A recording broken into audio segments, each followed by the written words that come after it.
Hey guys, hi.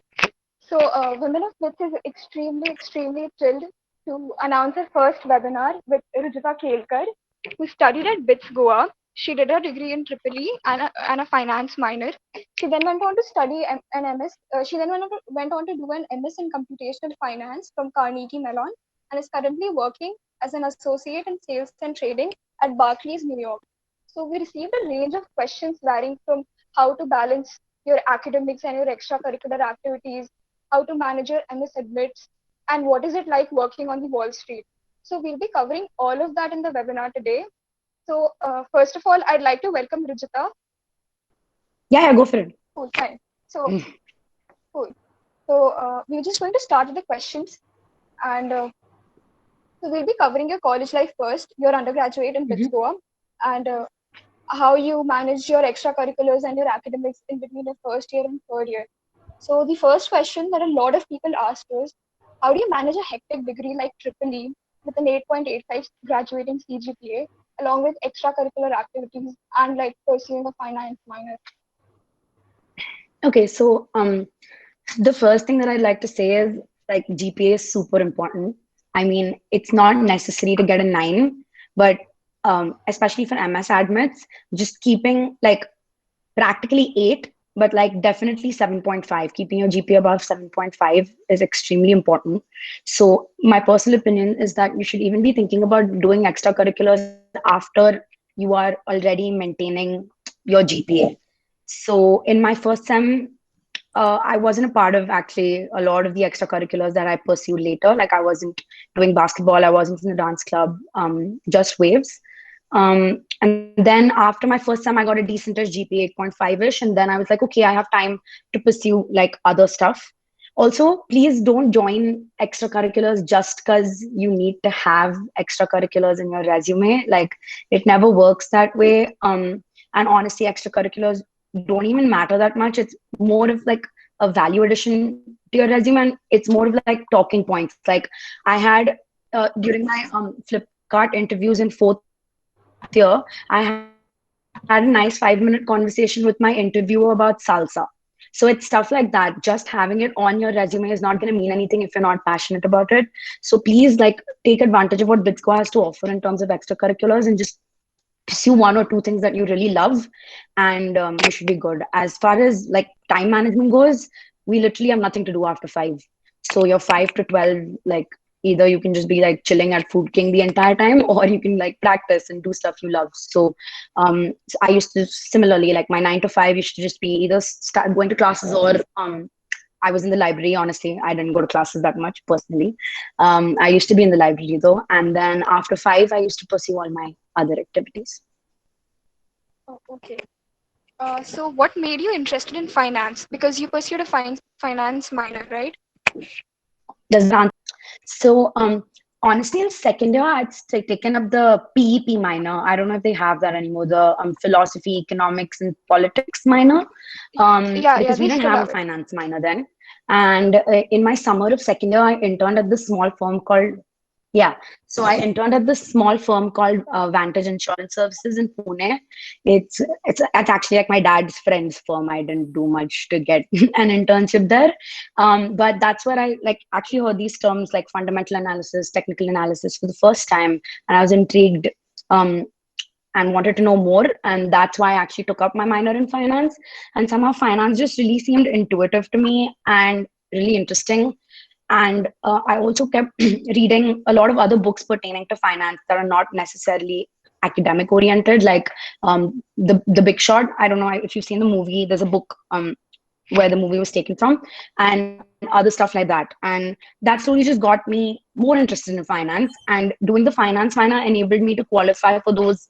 There's some points that you need to have to do a PS2 in a finance station, and that actually helped me get my internship at JP Morgan. And I very confidently can say that JP Morgan is the sole reason I got my MS admit. So I guess getting that really good PS station is essential to get into a good masters. But yeah, so slowly and steadily, just through trial and error, honestly, Triple E is good, but I didn't enjoy it very much, I might say. And I really liked finance, which is why I decided to make the shift. Okay. So like you said, you read a lot of books and like read up extra online resources. Mm-hmm. So could you tell us Mm-hmm. some of them so that people who are still confused can make a decision on what to do? Right. So, okay. So, basically I read up so I read from childhood. I like to do it. I would not like, if you guys don't like reading, watch movies. There's tons of movies about finance. You can know all about like what a Ponzi scheme is. Don't ever do it, of course. But like I just find the world really intriguing. I wouldn't want you guys to force yourself to read just because, I mean, you could develop an interest in finance. I feel like doing a minor in finance is a very safe way to know whether that's something that you like to do, and if the courses intrigue you. Like, I found DRM to be super interesting, derivatives and risk management. And then you just read extra stuff about it, or watch movies, or like read the Wall Street Journal every day, or like the Financial Times. And if that naturally thrills you, then that is something that you want to do. At least for me personally, I just find it really intuitive and real world. Like, I like the fact that my job right now, in my job, I need to know the news, and not just news pertaining to finance, but maybe how like the recent attacks in Lebanon, would they affect markets? How do they affect markets? All of these are things you need to think about, which is what I enjoy. So just like basically read everything that you can get your hands on. Honestly, there's no right way to do it. Also, Ruchita, you mentioned that that a finance minor is a good addition to your degree, but a lot of Mm-hmm. people do not have the required CG cutoff for it. So, do you have any idea Right. how to navigate that situation, take up courses and take up a finance minor later, or what can people do in that case? So the first thing, I mean, of course, the first thing I would suggest is go to the PU, not the PU, sorry, the academic, what was it called? ARC, I think, and beg. Sometimes that ends up working. And if that doesn't work, then try to do all the courses individually at least. No one can stop you from taking your 5 electives, right? So no one really cares whether I have that degree certificate. No, and no one's ever seen it, honestly. It's just that I'm able to list those courses on my resume, which helps a lot. So even if you don't have the official degree, make sure you do all the courses individually at least. And like especially econometrics, derivatives and risk management, SAPM, FUFA definitely are courses you, and FinMan. I mean, those are what I did. They really helped me even when I came out of my masters. To your fourth year, where you did your Mhm. PS2 in JP Morgan, which is like very hectic. You also wrote CAT and you took GRE and TOEFL and like applied to different colleges. So how did you manage all of that? So honestly, I didn't do anything else in my 4-1. And I also, so I started, my 3-1 was a little hectic because of waves and like basketball and stuff. But my 3-2, I was relatively free. And so I did a lot of research in 3-2 where, like, I mean, giving CAT and applying for masters together is honestly not the best idea unless you want to do finance, and I can talk more about that later. But once I knew what I decided to do, I planned it out extremely meticulously. I started studying a little bit for CAT, like subjects that I wasn't, like a little bit of quant and subjects that I wasn't very confident about in 3-2 itself. And I also had already decided what universities I'm applying to, which courses. And then I gave my GRE in June, GRE and TOEFL both, I gave June end. And from August, all I used to do, if you want like to know my day to day, is that I had work from 8 to 7 every day. And then I used to come home and like do a little bit of MS applications here and there because I knew what I was applying to, which really helped. You don't want to be in July or August figuring out, oh, which college, why, etc. Do all that prep beforehand in 3-2. So my weekdays used to be office, and then I used to do master's preparations. And then every weekend I used to give 2 mock exams for CAT. And I feel like that is the secret to cracking CAT, giving as many mocks as possible and analyzing them thoroughly. So you need to sit for 3 hours at a stretch, right? So every Saturday and Sunday morning I used to give the mock exam, and then in the evening I used to review the mock extremely properly. I didn't do any theory after my PS started. And Friday nights I used to keep for partying, which is okay. You need to let loose also. But apart from that, I didn't do much in my 4-1. So that's how I managed. There's a question about Flipkart APM for which you got Hmm. selected. So it's a Hmm. fantasy placement and it's very selective. So somebody is asking if a finance PS or your finance courses or anything else that you did was useful for the question for questions relating to system design or UX design parts or how did you practice for it? Like, how did you basically manage it with everything else? Okay, yeah. So for the APM interviews, I don't know if they've changed the system now, but when I gave the interview, only the fourth round, like the last round, was technical. All the other rounds were focused on problem solving. My finance minor didn't necessarily help, but it didn't hurt either. Like I didn't get any specific finance questions. It was more of like, honestly, I felt it was more of like when you go to these waves controls or Dawson inductions, they ask you these random things which you feel will never happen.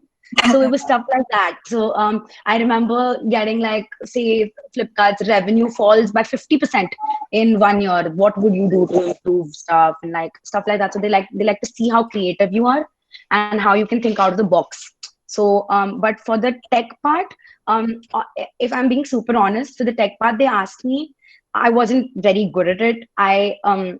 Because clearly I didn't prepare for the tech aspect of it. But I told them that I have 6 months left. If you need, like, I think they need you to be proficient at SQL. So I told them that I don't know anything about SQL, extremely honestly. But if you want, I have nothing to do the next 6 months and I'll become a pro by the end of it. And they really appreciate that. Like, don't try to bullshit in interviews. Be super honest and upfront about what you know and don't know, and they will appreciate it. So just say, I don't know this, but I will work on it. And that's what helped me basically. You were you faced a lot of stellar choices after your for for your higher studies or for working. So how did you decide Mhm. between going for further studies or getting work experience? Right. So getting work experience was never on my plate. Actually, Flipkart APM, I was just like crossing my fingers, super lucky to get Flipkart APM, because at that point of time, I didn't like CAT results hadn't come out yet, and I hadn't given like didn't have any admits either, so I was quite scared. So I was like, let's see if through campus placements I'll get something. And since we're talking about job, that's one more thing I'd like to talk about. If you're sure you're going for your masters, then please, I feel you should get an LOR, letter of recommendation, from your PS station. So why I say JP Morgan really helped me is my executive director at JP Morgan wrote me a letter of recommendation to all my colleges, and I feel like that really set me apart in the talent pool of applicants, which helped me get my admits. And I've seen a lot of people try to manage ki, oh, if we tell them that we are going for our masters, then we won't get a PPO. So let's not tell them and try to skirt our way around it. So I would advise against it. If you're applying for masters, give it your 100% and just tell your manager. And she actually appreciated. She said later that, oh, if you decide not to go, or if you decide like your plans change for any reason, or you don't get an admit, feel free to reapply in June. So again, coming back to the being just super honest and upfront pays off. But when it came to CAT versus masters, it's a simple thing. If you're sure you don't want to leave India, then you get the best finance jobs out of college from IIMs. So if you're sure you don't want to leave India, then and want a career in finance, then the best thing you can do is go to an IIM. And of course, an IIM ABC is the best of the best. But if you want to go abroad, if you want to explore, and not just America, I feel like US opens the door to a lot of other geographic locations like London, Dubai, Singapore, Hong Kong, maybe not Hong Kong now, etc. So you should do it. Like doing your masters abroad pays off in that aspect. And I'm always the kind of person, I like to travel, I like to get different like exposure. And finally, when I had to decide between CAT and I was really confused honestly, but when I had to decide between CAT and masters, I finally decided on masters because I wanted to experience working on Wall Street. Master's applications, like for a master's in US, one has Mm-hmm. to research a lot about the kind of courses that are available and the kind of colleges that are there. So how did Yes. you do that? Because yeah, Right. Okay. So you guys should write this down. There's this website called QuantNet. It's like the boss for finance. I learned everything I have to from there. There was a forum on it where people kept talking. It's QuantNet, okay, and it has rankings for all these programs. Um, your top 10 in the US. Um, it's all over there. And then once I knew, I saw what programs are available, I just went to individual websites and checked out their curriculum, the profiles of the. So I feel there are three important things you should know when you're picking universities. One is check out their curriculum. Is that something you're interested in learning? Of course, that's point one. Point two is you need to go and see their resume books. They upload profiles of students who've gotten in the previous years. And you can of course like some of them have resumes uploaded. So if you see the profiles of the people who've gotten in, you know whether you have a chance or not, right? There's no point applying to 5 just dream universities or 5 safe universities. You need to have a good balance. So looking at the profiles helps. And most importantly, and I didn't know this when I applied, so this was super helpful. Go to their websites and they have this career section where they write about where the students have gotten internships and full-time offers and how many students go where. Like I know for a fact that from my program, around 10 students each year go to Goldman and Bank of America respectively. But say from another school, say Berkeley on the West Coast, the division will be different. So if you have a dream company you know you want to work at, or a dream like my program, a lot of people go into quant jobs. Less people go into sales and trading jobs. But in MIT, say it's different. A lot of people go for consulting. So look at the job profiles and see what job profile you want. And it's very smart to apply to those places that actually will help you get to the place you want to be. Because honestly, in India, in BITS especially, you all don't know how lucky you are. It's extremely easy, the placement process. I mean, I know we have to prep, but companies come to your college and then you just have to give interviews in college. In the US, everything is based on networking. And like I applied to say 110, 120 places, got rejects from like 80, 85, and then had to give interviews for the others. And then you have to do a lot of networking to even get those interviews. So it's hard. It's not easy to get a job here, is what I'll say. So make sure you do the research so that you take full advantage of your university to help you reach where you want to be. The alumni network at MSCF, my program, are super helpful, and they really help me, and they'll champion the students. So I actually got my interview at Barclays through the alumni network of MSCF. So um, basically take advantage of that. Tell us a bit more about the offers that you got and why you chose the college that you did. Oh yeah, okay. So I applied to Cornell, CMU, MIT, Princeton, and Columbia. Uh, I didn't get into Princeton. I got into Cornell, CMU, and MIT. And Columbia, they actually came back to me quite later. By that time, I'd already accepted CMU, so their results came out late. Um, so Cornell is okay. So I was genuinely confused between CMU and MIT. You can ask my friends in fourth year. I almost used to change my decision every day. It was very difficult to choose, especially because like it's MIT, guys. Like I was like, oh my god, how? But my final decisions, and I'm very happy that I didn't succumb into like the MIT hype and take MIT, because I was very close to doing that. CMU is better ranked, point one. So don't look at just the college rankings, look at the rankings of your program specifically. So MSCF is 30 years old. It's the oldest program on the street on finance in the US. So that was very important for me. And secondly, CMU was giving me scholarship. And I took a loan for the remaining amount for my master's. But of course, that scholarship helped a lot. So these two were the main reasons why I chose to pick CMU over MIT. Okay. So, could you tell us a bit more about the coursework that you did in computational finance? Okay, yeah. And So computational finance is a combination of 4 pillars. You have maths, statistics, programming, and finance. And in my job right now, actually, I don't use a lot of computer science. I probably have the least tech-oriented job in my cohort. That's probably because I just personally am more like social. I like to talk to people, so I wanted my job to involve more of that. But I still believe that the future is in tech. So I still feel like doing that master's helped me a lot, because now in the future, when I'm interacting with software developers or I'm interacting with people, I know what they're talking about, right? When they're talking about k-means clustering or like some machine learning technique that I like, if I had no idea what they were talking about, it would be an issue. So we learned like basic machine learning and a little bit of intro to deep learning in the um, computer science statistics section. Of course, we started with your basic linear regression, ways of classification, etc. In math, we did a lot of actually theoretical math. So we had stochastic calculus, which is the hardest course I've ever had to do in my life ever. But a lot of people need that, especially if you want to go into buy side role at portfolio management firms in Chicago or Boston. That is something, or in like a developer or algorithmic strategies role, you need StoCal.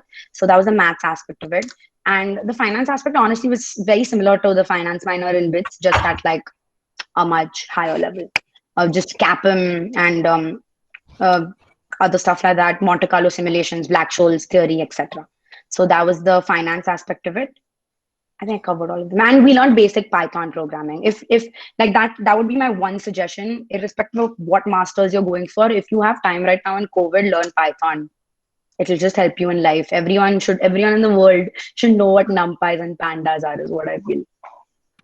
Also, how do you manage academics and extracurriculars again there, because you have a very it's an amazing dance page and Instagram page. If you guys haven't checked it out, you should. It's beautiful. So how do you manage that again? Because finance is tough. Wall Street is very hectic, right? So that was actually my main reason for starting the page, because Wall Street is super hectic. So my hours are, I log in at 7 a.m. every morning, and I work till 6-ish. So that's, but good thing is weekends are completely free, and after 6, nobody bothers you at all. But 7 to 6 is completely invested in my job. And I'm extremely lazy also. So I knew that if I didn't start the page, or if I didn't force myself to regularly post, it's just, I think that page is just something that holds me accountable, because I love to dance. And I was also part of the dance team here at Carnegie Mellon while doing my master's. I was the only master's student, I might say, amongst all undergrads, which might be lame now that I think about it. But it's just a way to force myself to be accountable and continue to post regularly, so that I can keep learning. I try to try variations in the dance styles I do too. So it's just so that I keep learning. Otherwise, I'd probably just keep sleeping the entire time after work. So, and those are basically the two things I'm doing right now. One final question about masters. So funding is a question that a lot of aspirants face. So how do you manage that apart from scholarships? Are you eligible to work part time, look for Right. Okay. internships? I can How do talk. people manage their loans? And so, Yeah. So I know for a fact that MSCF is not a research oriented degree; it's a professional degree. For research oriented degrees like triple E, computer science, etc., I know for a fact, like I have friends who are TAing or doing RAs, research assistantships in labs in their colleges, and not only do they get their entire tuition waived, some people just get their tuition waived. Some people get a stipend apart from their tuition. But of course that's a little hard to get, and I personally don't have any experience in it. So if anyone has questions regarding that, if you reach out to me, I can like transfer you to people who can talk to you about that. For me personally, I was a TA for 3 courses, for 3 semesters, 2 courses, sorry, in my masters. But and they helped pay for maybe 10% of my tuition.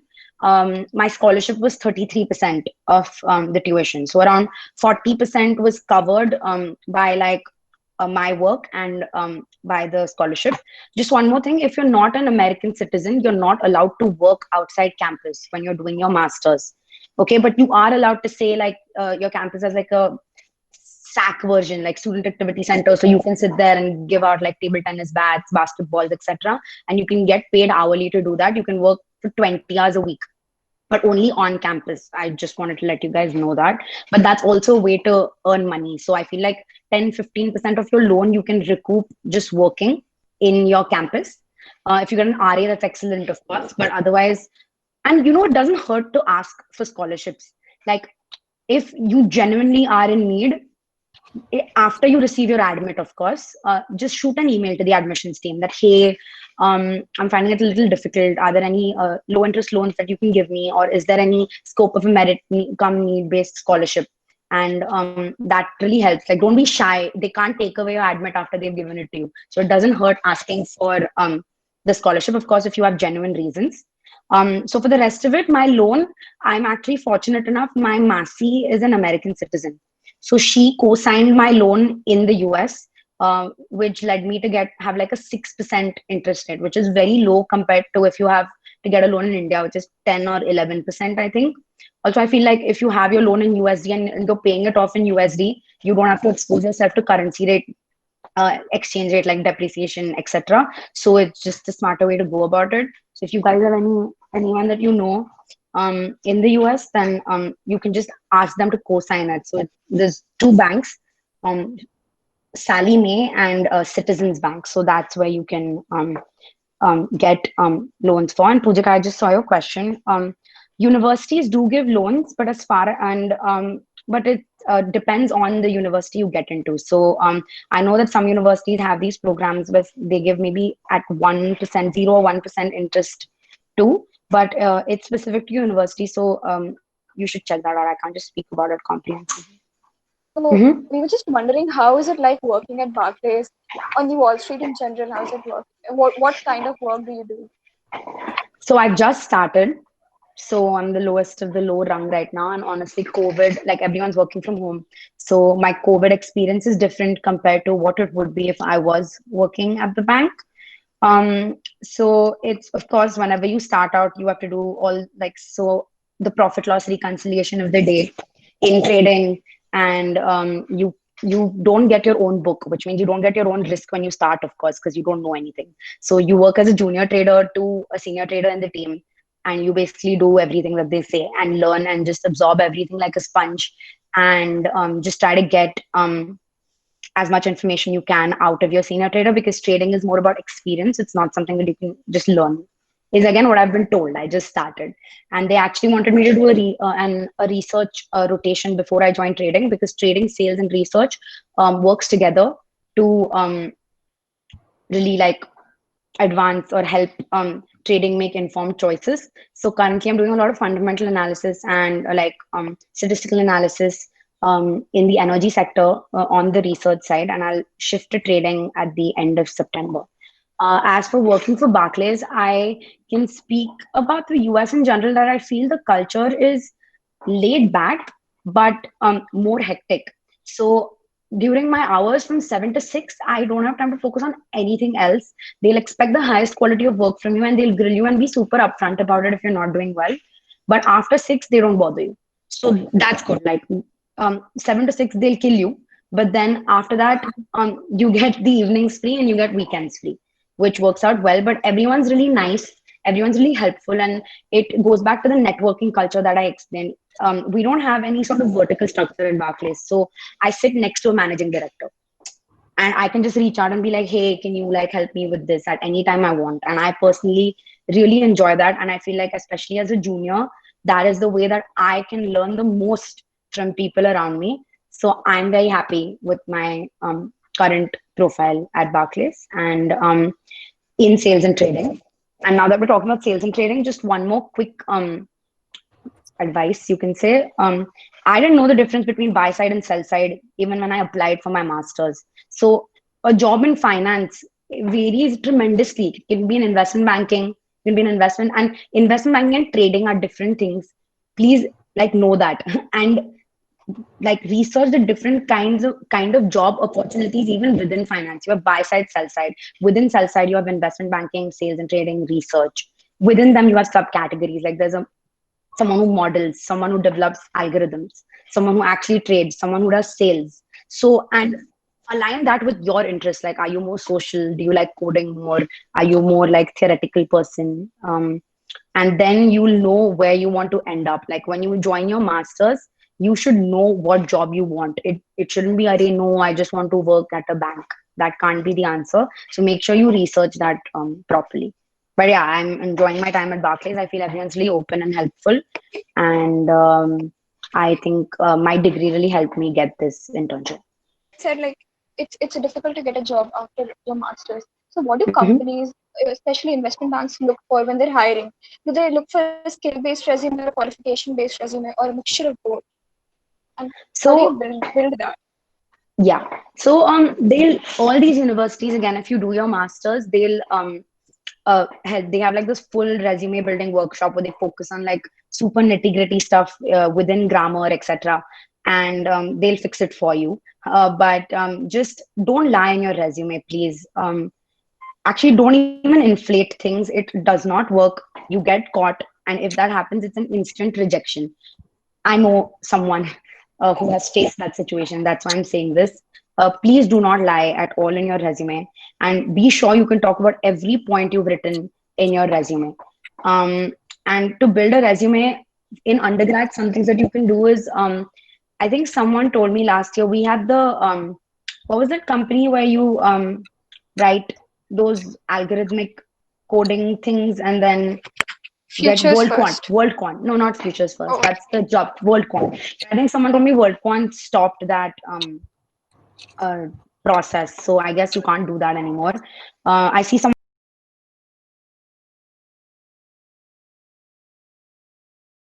yeah, clearing initial CFA levels does provide a boost in your profile for master's applications. But also, by the time you graduate, especially if you're applying immediately after graduation, you can only clear level one. And I personally haven't. I'm actually giving my CFA level one this December. So it's hello. Yeah. It's not a necessity. You can do it as a value add if you have time in fourth year. But I feel like focusing on your master's applications at that time is much more helpful than giving the CFA. But if you're thinking about working for a year or two before coming, then definitely you should at least like give the first two levels of CFA. And that will provide a resume boost. Like I know UCLA, for example, is very particular that you should be at least a CFA level one if you want to get in. So it does help. what is the ideal way to enter quant or finance after 2-3 years of software engineering? Okay, so honestly, software engineering will help a lot because, like I told you about the four pillars in computational finance, I guess because of your software engineering job, you're covered in one section. And I'm assuming you're from BITS, Abhinav. But because of that, you have your engineering background helps a lot. Like they assume that you know your maths and stats. Oh, sorry, just a sidebar. Anyone who's in first year and planning to do finance, please take your math 1, 2, 3, Prob-Stats and CP courses very seriously because when I was applying, I had to like enter my grades manually for 5 of these courses. Every like other courses don't matter as much apart from the finance minor, of course, but these five apart from the finance minor really matter. Sorry, sidebar. But yeah, I don't have experience or but I have a lot of friends who did come from software engineering backgrounds. Somebody has written quant is generally seen as a maths and CS profile. So how do Mhm. you manage that along with triple E and finance? Yeah, so when I was an undergrad, I had nothing to do with quant. And I realized that, and that's exactly why I did the masters because all banks are investing heavily in their quant teams. I know like a lot of teams are upsizing across all investment banks. And I knew that with Triple E, I don't have a lot of like stats knowledge and I'm not the best at programming. I just had my finance minor. So I knew that to be able to, if I wanted a career in quant or a career in general in the future related to quant, I need to get this master so I can learn. I feel like if you have a bachelor's in computer science, a bachelor's in computer science along with a minor in finance still puts you in a decent position to get a quant job right out of undergrad. But I was lacking that. So I didn't manage it along with my courses. I realized that I don't have it, which is why I decided to do my master's. They don't have a finance minor and they won't get Mm-hmm. PS2 in a firm like JP Morgan. I'm Mm-hmm. preparing to clear CFA exams and hopefully get Mm-hmm. PS2 in finance related firms. So Mm-hmm. how should I tackle the predicament that I'm in? Again, like I don't. You said you don't have a finance minor, but I don't know whether you've done the courses. So if you have time right now, what I'm saying is, ki at least do the courses. It doesn't matter whether you have the degree or not. If you can't do all five, do two, do three. And good, you're preparing to clear the CFA exam. Those will help.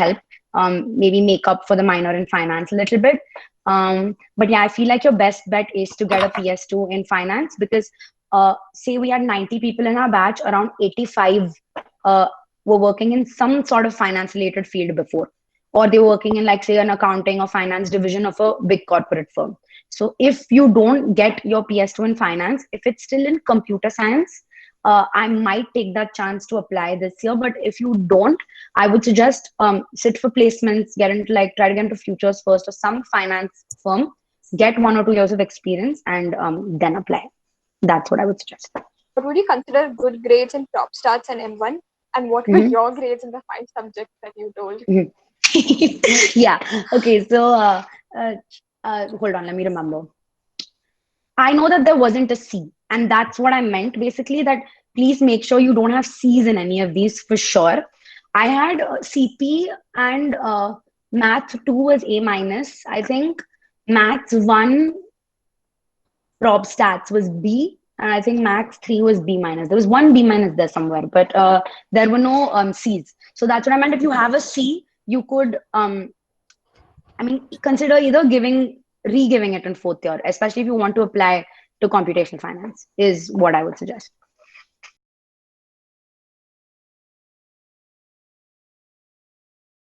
I know I stress the importance of CGPA a lot, and it does matter. But I have a junior from BITS Goa only, Jash Kamdar. Maybe you all know him. He joined 1 year later. His GPA is 7.4. So you can get into MSCF with a 7.4 also. But I would just stress like why I say 7.5 or 8 is I feel like that's safe.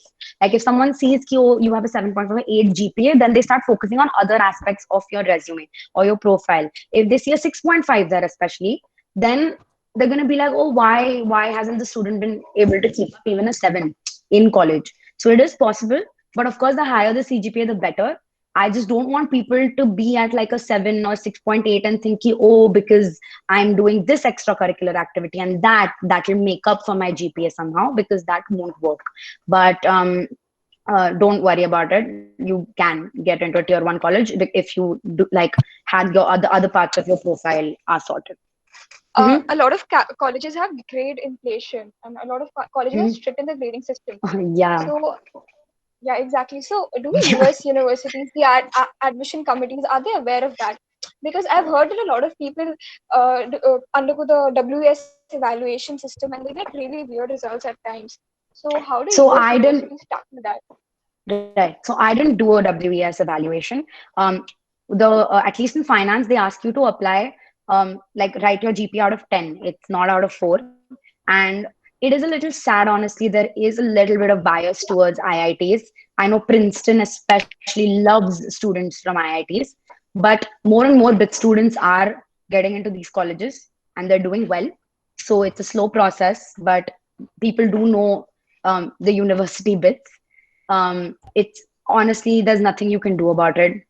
You just have to live with it. There's no solution. I do agree that in, say, a Pune University, Mumbai University, maybe getting that 80% is slightly easier, but you can't. So just work hard. But you don't have to convert your scores on WES. And the BITS brand does count.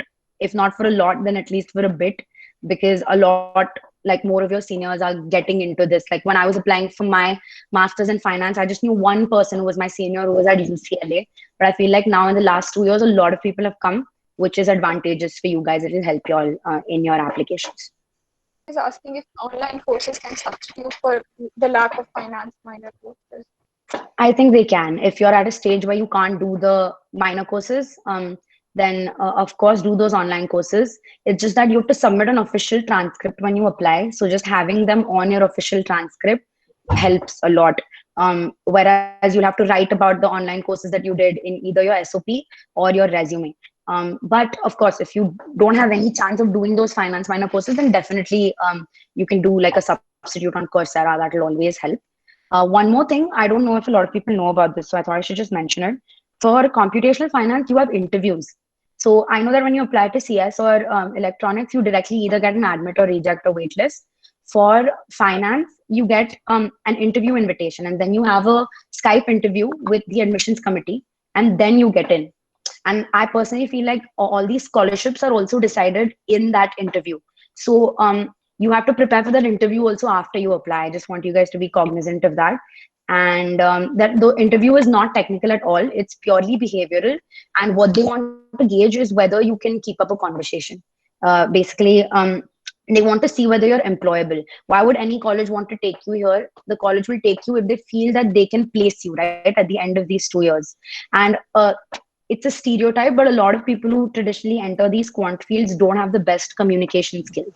The interview process is a place where you can really set yourself apart, and prove to the admissions committee that you deserve that admit, and not just the admit, but a scholarship as well. Okay. So, Ruchita, Mm-hmm. since you worked in the Indian office of JP Morgan and now you're Mm-hmm. working in New York, Mm-hmm. could you tell us about some of the differences in the working culture or otherwise that you have noticed in these banks? like in the different offices location? So both of them are big sell-side firms. You all need to realize that. So because both of them are MNCs, they have a very top-down lateral structure, and they get instruction, of course, from the top. So the teams work in similar ways. There's a lot of interaction amongst India offices, New York, Europe, India, Asia, etc. There were small differences I noticed as an intern. I can't speak as to being a full time because I wasn't a full time at JP Morgan. But I don't feel these differences are firm specific. I feel these differences are culture specific. So I feel like in India in general, the culture is extremely hierarchical. Like you listen to your boss, you leave after your boss does, and that's sort of just expected. Whereas in the US, they're a little bit like as long as you're getting your work done, you don't have that kind of pressure. And also in your internships in India, they expect you to do a lot of projects, and they really like to check your technical knowledge. But in the US, they treat it in a very different way. In the US, you won't get that internship unless you have that technical knowledge. So they test all of that in your internship interviews. But in the internship, they want to see if you are someone they would want to work with. So they encourage you to do a lot of networking. So I kept like my days used to just be talking to people across the firm in different teams on different floors, because of course you can't meaningfully contribute to their day to day because, well, you don't know anything. So they're testing whether they can. It's called the airport test. I don't know if you've heard about it. So basically what they're looking for is that if one day they were stuck with you at an airport for 8 hours, would they be able to live with you, or would they enjoy that? If the answer is yes, you get the job.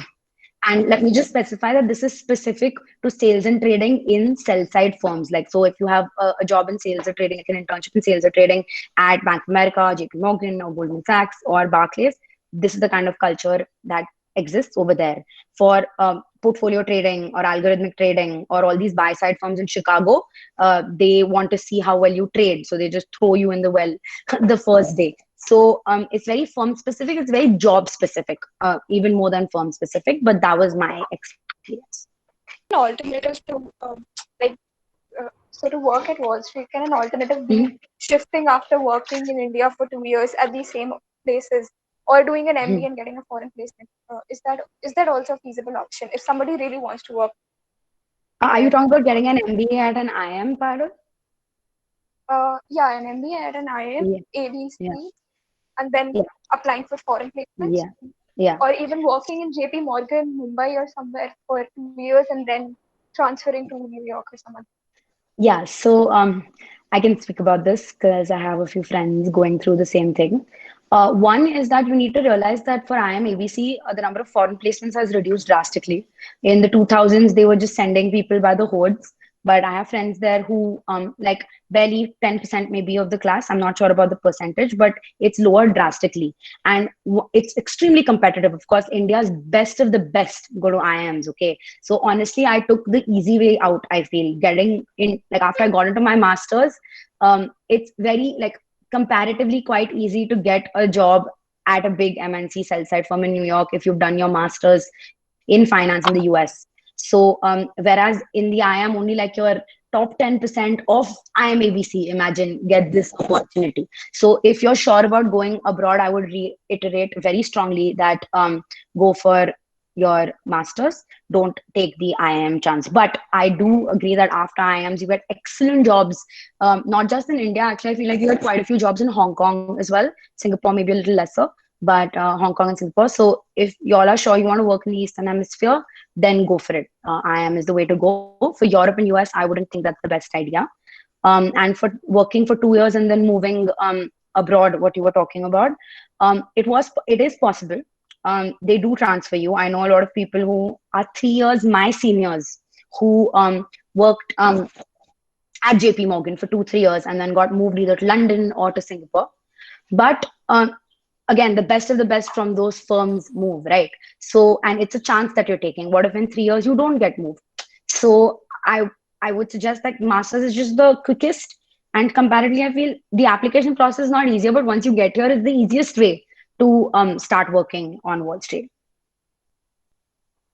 And like Thank you. futures first won't transfer you. Only if you're working at JP Morgan or Goldman, you have a chance of getting transferred. So these smaller boutique finance firms in India, there's no way you can get transferred, right? So I restate my earlier point. Okay. Yeah. So I wish this was something I knew when I was an undergrad, that make use of your alumni network. You guys don't know how lucky you are that, I mean, one BITS is such a tight knit community, and the seniors are super helpful. They were super helpful to me.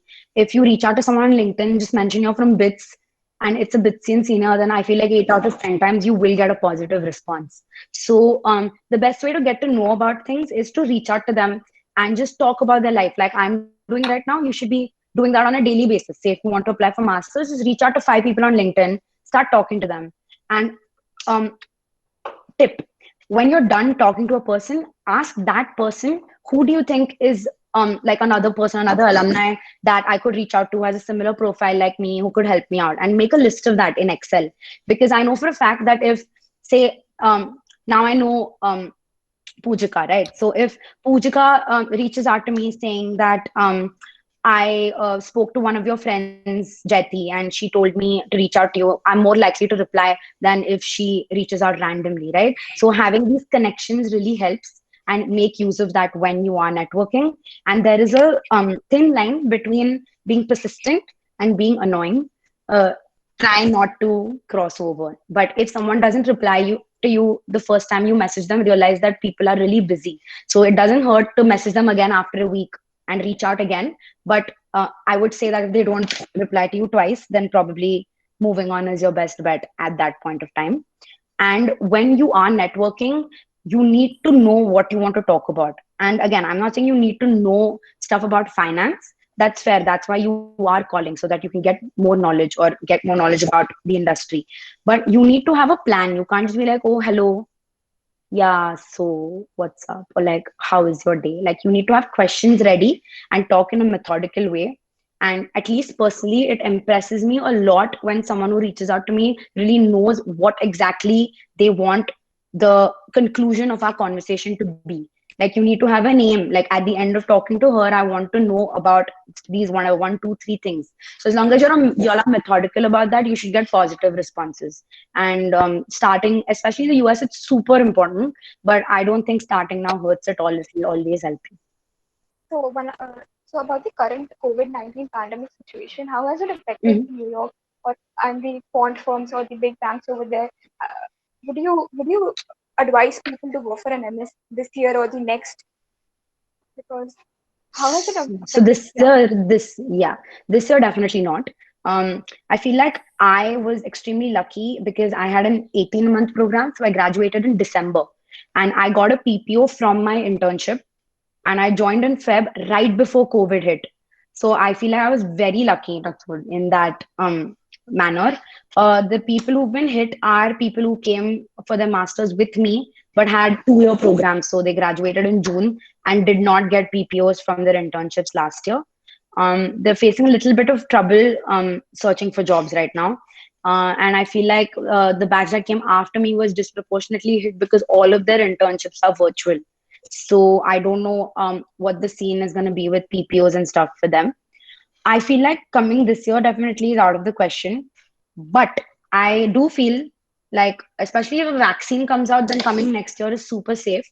But even if it doesn't, you need to realize if you come in the May of 21, you're going to be interning in the summer of 22. And the earliest you're going to graduate is December 22. So I feel like that is enough time for this to pass. So I personally do feel that coming next year is a safe option right now, unless something extremely, hopefully this won't happen, extremely bad happens, or coronavirus takes a turn for the worse. I feel like applying next year is pretty safe, personally.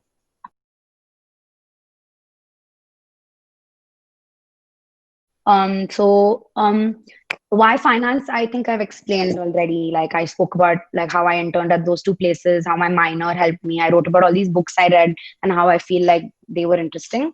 And for why finance now, my logic was that I need, like someone asked me, right, that with triple E and your minor, how did you get coding experience, etc. But I didn't have that experience. So I felt like even if I joined a quant role at JP Morgan or something in India, I wouldn't be doing justice to the role. So I felt like there was a gap in my knowledge that only my masters could help fill. And that's why I decided to that's why finance now, so that I can learn sufficient coding and simulations related skills to be able to be a good quant. And though that was my answer to why finance now, basically.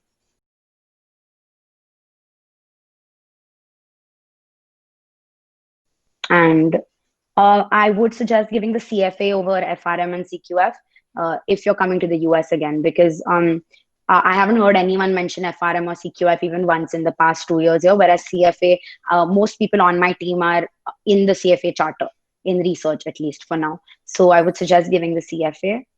Throw some light on the admission process because some person gave standardized exams for. Like I applied for undergrad. Yeah.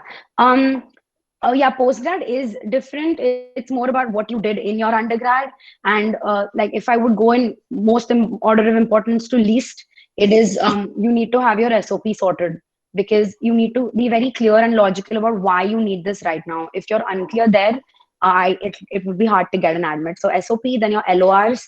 I got one LOR from my executive director at JP Morgan, and I got one from a finance professor at BITS Goa, one from an electronics professor from BITS Goa. But I got it from Anupama ma'am, who teaches DD and UP, which are little bit like they have a little digital, like computer science like flavor to it. So I thought it would be smarter to take it from her, as it wasn't like electrical machines or something. She doesn't teach that. So SOP, then LOR, then you need to have your resume sorted, and GRE, then TOEFL. GRE, I feel like if you have above 320, you're good. There's no need to overthink it. You should be fine. I would still suggest like math in quant in GRE is literally 10th 11th standard math. So as long as you cross check your papers properly, you should get above 165, 166 in math. So that's important. But verbal doesn't really matter as long as your total score is above 320. But yeah, so I feel like that would be the order of importance.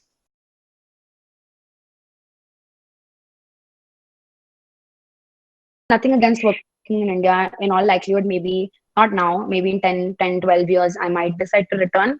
But more than the Western Hemisphere, I was very particular. It was my dream that if I want to have a career in finance, I would rather work in the financial capital of the world, simply. So I wanted to work in New York. I wanted to work on Wall Street, and that was also a major driving factor of why I decided to do my masters.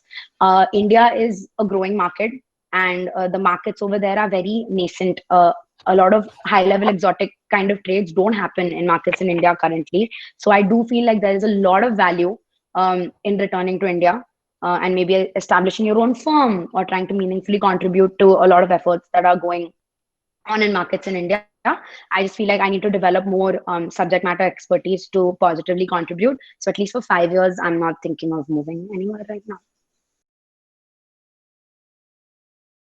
Definitely masters in finance, because if you want to go into computational finance or quant related jobs, then extremely definitely masters in finance.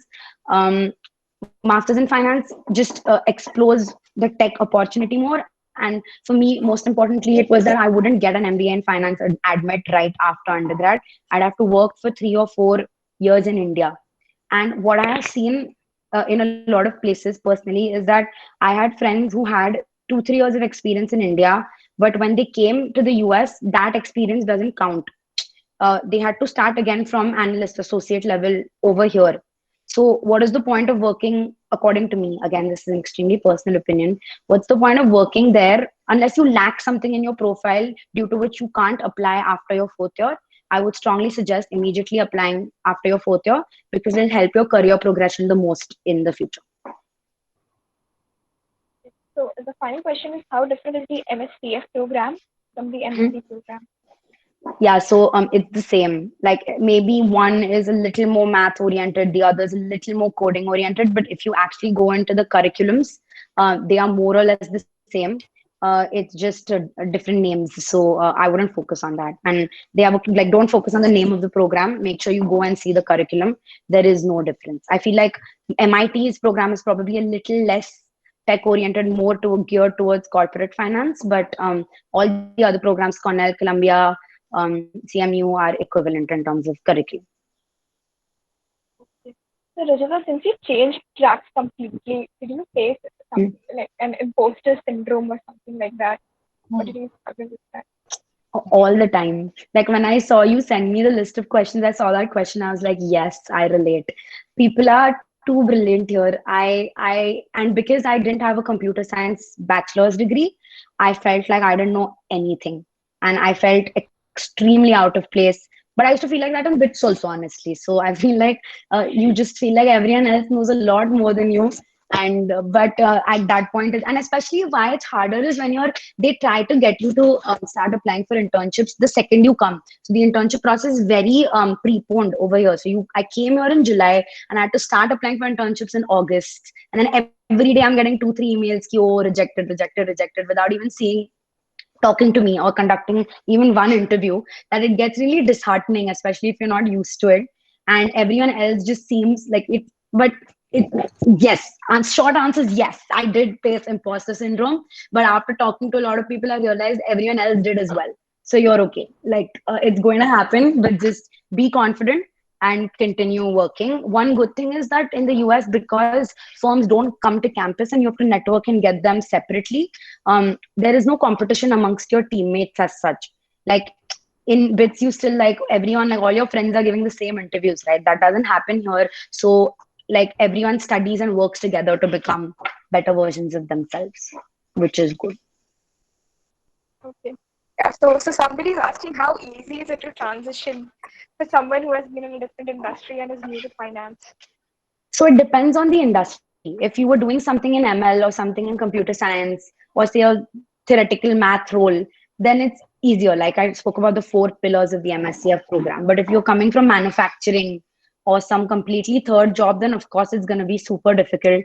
And you're going to have a hard time explaining in your SOP why you want to change your career right now. So as long as you're clear about that, there is a chance. But honestly, I don't know anyone who had a career in, say, chemical or like mechanical, and didn't have even like a single finance course in their undergrad and still managed, unless you're like your bachelor's degrees in mechanical but you're working in finance now, then you're fine. But if you have no finance experience, then it's pretty difficult, I think.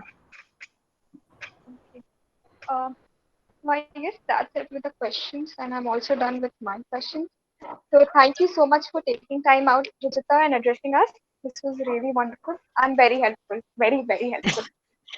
Thank you guys for coming. And yeah, like someone did it for me.